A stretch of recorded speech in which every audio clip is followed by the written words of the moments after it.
Salut les cinéphages, c'est Merej, et aujourd'hui, on vient parler d'un film d'espionnage à l'ancienne, disponible directement sur Amazon Prime Video. Ça s'appelle Le couteau par la lame, tout un programme, avec dans les rôles principaux, Crispin et Thandiwe Newton. Et oui, maintenant on dit Thandiwe, elle a changé de prénom, et avant c'était Thandi, peut-être que c'était trop exotique, je ne sais pas, et elle a remis son petit W, donc Thandiwe, et Crispin, eh bien je l'appelle Pin, parce que j'ai toujours trouvé que ce mec avait quand même une tête de gland. Désolé pour le jeu de mots foireux, mais c'est un peu vrai. J'ai un peu de mal avec lui. Et là, ça fait plusieurs fois que je le vois, franchement, faire l'acteur.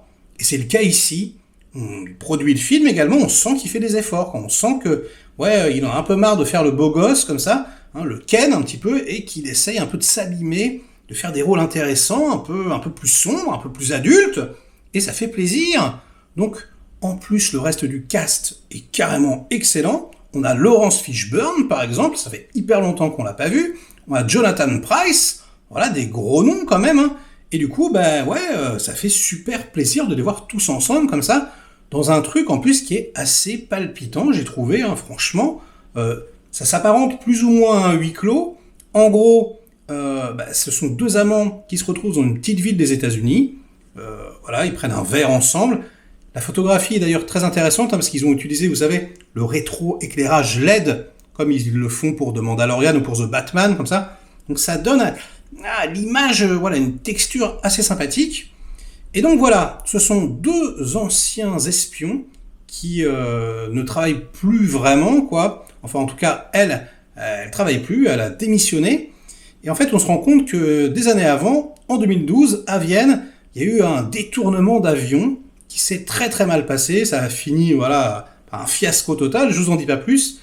Et le boss donc de Crispin, Laurence Fishburne, le rappelle et lui dit écoute, c'est bizarre ce dossier, on a des nouveaux témoignages qui nous disent que peut-être au sein même de notre cellule, il y aurait une taupe. Voilà, et du coup lui il est obligé d'aller retourner voir ses anciens collègues, dont elle, pour essayer de savoir un peu qui a trahi, en gros. Donc, c'est très très très très basique, on va dire, comme trame, sauf que les partis pris de mise en scène sont assez radicaux, j'ai trouvé. Donc, c'est huis clos sur huis clos, quelque part. Il y a très très peu de scènes, par exemple, toutes les scènes à l'intérieur de l'avion, on voit quelques trucs, mais c'est vraiment très très rapide, et c'est plus parce que les gens s'imaginent, ou parce qu'il y a une caméra qui est planquée, etc., mais on reste vraiment dans le flou, on ne sait pas ce qui se passe, et on est complètement du point de vue de la cellule antiterroriste, donc ils sont en fait à Vienne, ils sont à l'ambassade américaine, et ils aident le pays à essayer de régler la situation. Donc ça c'est en 2012, et puis on a donc 8 ans après, dans ce restaurant, un autre huis clos, donc c'est un double huis clos comme ça, et très très élégant, super bien shooté. Donc, par exemple, on présente l'équipe en plan séquence, etc., avec une voix off par-dessus qui correspond exactement au mouvement et tout. Il y a de très très beaux plans. De la machinerie, très très souvent, avec des mouvements qui sont très élégants, etc. C'est franchement assez classe, j'ai trouvé. Et du coup, je salue le réalisateur, donc c'est le deuxième film. Il s'appelle Janus Metz. Il y a quelques années, il avait fait Borg McEnroe, qui était sympathique. Et puis quelques épisodes de séries télé, dont un très très notable de True Detective. Donc voilà, c'est pas quelqu'un qui a une carrière incroyable, mais en tout cas, c'est quelqu'un qui sait y faire et qui a vraisemblablement du talent. En tout cas, il en fait preuve ici. La photographie est assez intéressante, c'est le chef-op par exemple de La Chasse, donc quelqu'un qui est très très proche des acteurs, qui arrive bien à les magnifier, vraiment. La musique, c'est pareil. À base de violon, comme ça, assez lancinante, très très intéressante, j'ai trouvé. À la fin, on a une reprise de The Cure aussi par une nana qui est super belle. Enfin, on sent qu'il y a du goût, franchement.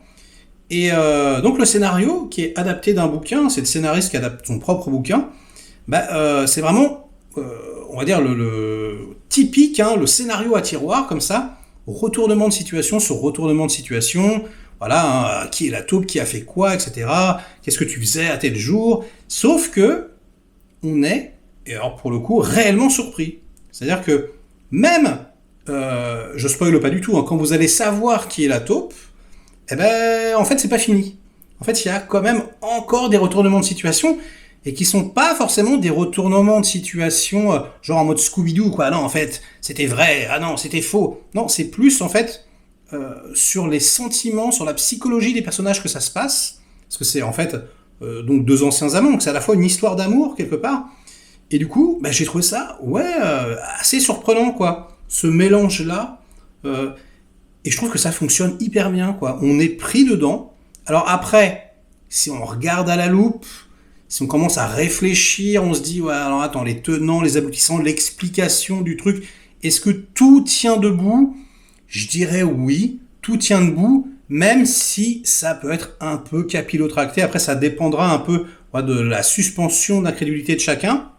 En tout cas, ce que ça procure comme sensation au niveau du spectateur, bah, c'est qu'on est un peu désarçonné, on est surpris, on s'y attend pas, et ça, bah, pour un film de genre, c'est quand même assez cool, vous en conviendrez.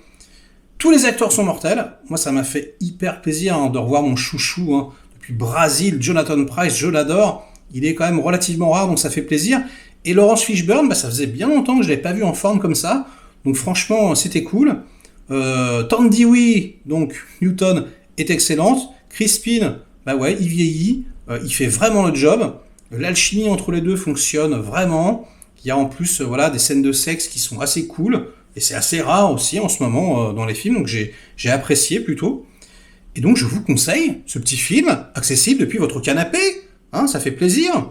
Donc bah, c'est pas un chef-d'œuvre, clairement pas. Mais franchement, ça fait hyper bien le job. Si vous aimez voilà, des petites saveurs James Bond, mais sans action, en mode vraiment noir, voilà, avec, comme je vous disais, quoi, des partis pris un peu radicaux, bah, je pense que ça peut vous plaire. Donc, bah, jetez-vous dessus et puis on en discute ensuite. Hein, on en parle dans les commentaires. Likez cette vidéo si elle vous a intéressé. Délikez-la sinon. Inondez-moi donc de commentaires comme d'habitude pour faire marcher le petit robot YouTube. Et nous, on se retrouve très vite pour de prochaines aventures, de prochains films. Allez, ciao!